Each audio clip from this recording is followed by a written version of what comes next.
morning students, how are you all? I hope you all are fine. So this is your Hindi class. Today we will read beta chapter number 19 जो कि है आपका अपठित गद्यांश, जिसे English में कहते हैं comprehension.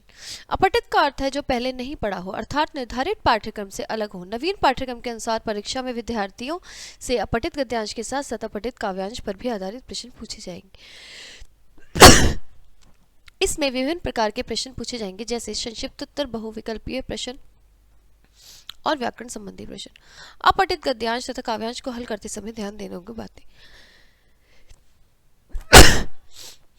बेटा पहले दिए गए गद्यांश या काव्यांश को ध्यानपूर्वक 2-3 बार पढ़ना चाहिए, फिर दिए गए प्रश्नों को पढ़ना चाहिए, फिर प्रश्नों के उत्तर सरल तरीके से अपने भाषा में लिखने चाहिए और फिर प्रश्नों के उत्तर संक्षेप में शॉर्ट में देने चाहिए। शीर्षक का चयन सावधानी पूर्वक करना चाहिए, उसका संबंध मूल भाव से जरूर होना चाहिए।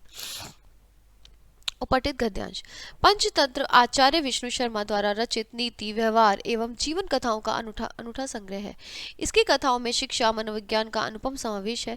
इसमें नीरस उपदेश नहीं है, इसकी कथाओं में संदेश है। ये पाठक के मन पर अपेक्षित प्रभाव डाले बिना नहीं रहते। इन कथाओं की विशेषता है कि ये मनुष्य एवं अन्य प्राणियों के माध्यम से कही गई है, अतः ये बोझिल और उबाऊ नहीं है। यही कारण है कि हजारों वर्ष से चली आ रही ये कथाएं आज भी लोकप्रिय हैं।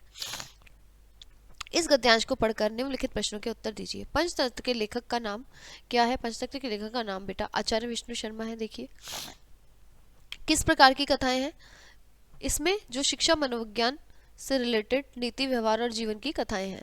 ठीक है, उसके बाद हमारा इन कथाओं की क्या विशेषता है? इन कथाओं की विशेषता है कि ये मनुष्य एवं अन्य प्राणियों के माध्यम से कही गई है। ठीक है, ये देखिए यहाँ है। ये कथाएं आज भी लोकप्रिय क्यों है? क्योंकि ये बोझिल नहीं है, उबाऊ नहीं है, इसलिए आज भी लोकप्रिय है। और इसमें सिर्फ उपदेश नहीं है, इसमें संदेश भी है। ठीक है, नीरस उपदेश नहीं है, संदेश भी है। इस गद्यांश का उचित शीर्षक क्या है? पंचतंत्र की लोकप्रियता। दुनिया भर में गेंदबाज सचिन तेंदुलकर के भारी भरकम बल्ले की जबरदस्त मार से परेशान हो गए। प्रत्येक बल्लेबाज गेंदबाज को भली भांति ज्ञान है कि यह ज्वालामुखी ना जाने कब फट पड़े। जिम्बाब्वे का हेनरी ओलंगा उसकी चपेट में फंस गया। पहले मैच में उसकी उठती गेंद पर सचिन आउट हो गए। अगले मैच में ओलंगा को यही नहीं सूझ रहा था कि गेंद कहाँ डालूं। प्रत्येक स्थान पर सचिन पर बल्ला मौजूद था। कप्तान ने ओलंगा को गेंदबाजी से हटा दिया। दुनिया के गेंदबाज क्यों परेशान है? गेंदबाज सचिन तेंदुलकर के भारी भरकम बल्ले की मार के कारण परेशान है। जिम्बाब्वे के किस गेंदबाज ने सचिन को आउट कर दिया था? हेनरी ओलंगा ने सचिन को आउट किया था।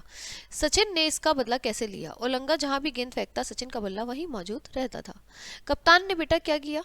कप्तान ने जो है ओलंगा को गेंदबाजी से हटा दिया था। और शीर्षक क्या हो सकता है इसका? सचिन का कमाल। उसके बाद एक और अपठित गद्यांश है बेटा। प्रश्नों के मुख्य बल भाव बोध पर होता है, अपठित गद्यांश पर आधारित। अतः दिए गए पद्यांश को ध्यानपूर्वक पढ़ के समझने का प्रयास कीजिए। कुछ प्रश्न भाषा शैली से संबंधित भी हैं बेटा, जैसे देखी मैंने आज जरा, हो जावेगी क्या ऐसी मेरी यशोधरा। हाय मिलेगा मिट्टी में वह वर्ण सुवर्ण खरा, सूख जाएगा मेरा उफन जो है आज हरा। सौ रोक खड़े हो सम्मुख पशु जो बांध परा, धिक जो मेरे रहते मेरा चेतन जाए जरा। रिक्त मात्र है क्या सब भीतर, बाहर भरा भरा, कुछ ना किया यह सोना भव भी यदि मैंने ना तरा। प्रश्न, सिद्धार्थ ने बेटा क्या देखा?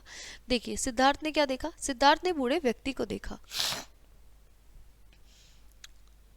ठीक है, ठीक है, यशोधरा वो अपनी माँ के बारे में सोचा है कि मेरी यशोधरा भी ऐसी हो जाएगी, तो उसने किसको देखा? एक बूढ़े व्यक्ति को। देखकर क्या सोचा? वृद्धावस्था की दयनीयता को देखकर सिद्धार्थ दुखी हो गए। उन्होंने सोचा कि उनकी पत्नी जो यशोधरा है, उनकी दशा भी क्या ऐसी ही हो जाएगी? बेटा सभी ऐसे हो जाते हैं।